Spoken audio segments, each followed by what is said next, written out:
పోటీ ప్రారంభమైంది. భీష్మా బాయ్స్ పెరుమా ఊరు, నీలూరు నుండి ఆర్నాల్డ్ బాయ్స్ పోటీ ప్రారంభించారు.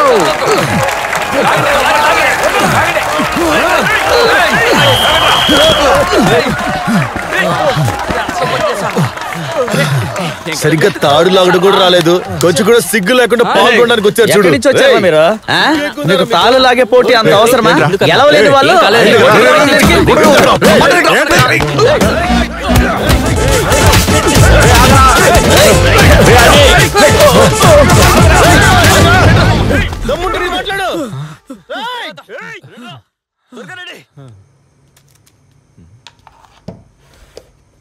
అమ్మా తీసుకురా. ఇదిగో తెస్తున్నాను. ఇందాకేంట్రా అక్కడ గొడవ? నిన్నేరా అడిగేది? మంచి వాళ్ళతో సావాసం చేస్తే కదా పోరంబోకులతో సావాసం చేస్తూ ఉంటాడు.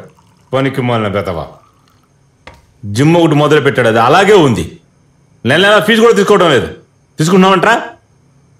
ఇలా అయితే ఎందుకు పనికిరావు. ఏదైనా పనికొచ్చే పని చూడు, అప్పుడే ఇంకో పెళ్లి గురించి ఆలోచించగలం. అయ్యింది ఏదో అయ్యింది. మీరు నా కోసం ఏం చేయక్కర్లేదు. వీడి మంచి కోసం ఏదైనా చెప్దాం అనుకుంటే వెంటనే వీడి కోపం వస్తుంది. మంచి విషయమా? మీరే కదా తీసుకొచ్చారు ఆ సంబంధం. ఆస్ట్రేలియా అమ్మాయి, నర్సు, మంచి జీతం, తొక్క తోలని.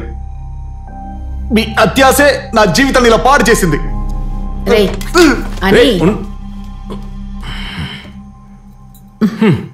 వాడికి నేను అర్థమయ్యేటట్టు చెప్తాను. ఒకవైపు నీలం జెర్సీ వేసుకున్న వాళ్ళు విజయం కోసం పరిశ్రమిస్తుంటే, మరొక వైపు ఎరుపు జెర్సీ వేసుకున్న వాళ్ళు ఓటమినంత తేలిగ్గా అంగీకరించడం లేదు. పోటీ చాలా తీవ్రంగా ఉంది. ఎవరికి వాళ్ళే చాలా ఉత్కంఠంగా పోటీ పడుతున్నారు. విజయం కోసం పరితపిస్తున్నారు. వాళ్ళ శాయశక్తుల్ని ప్రదర్శిస్తున్నారు. చాలా పట్టుదలగా ఉన్నారు.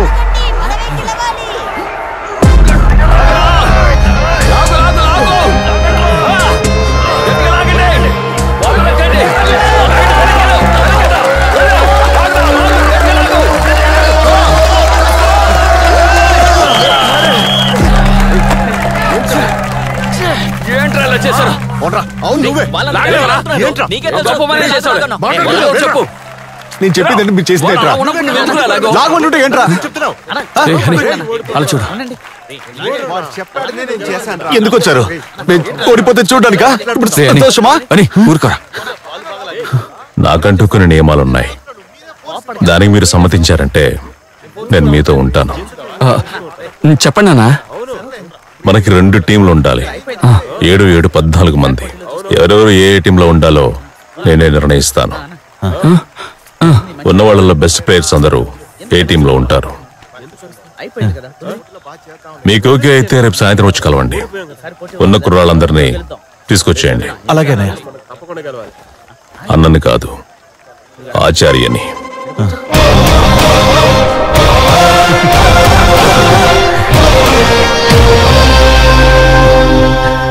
ఆయన ఒప్పుకున్నాడు.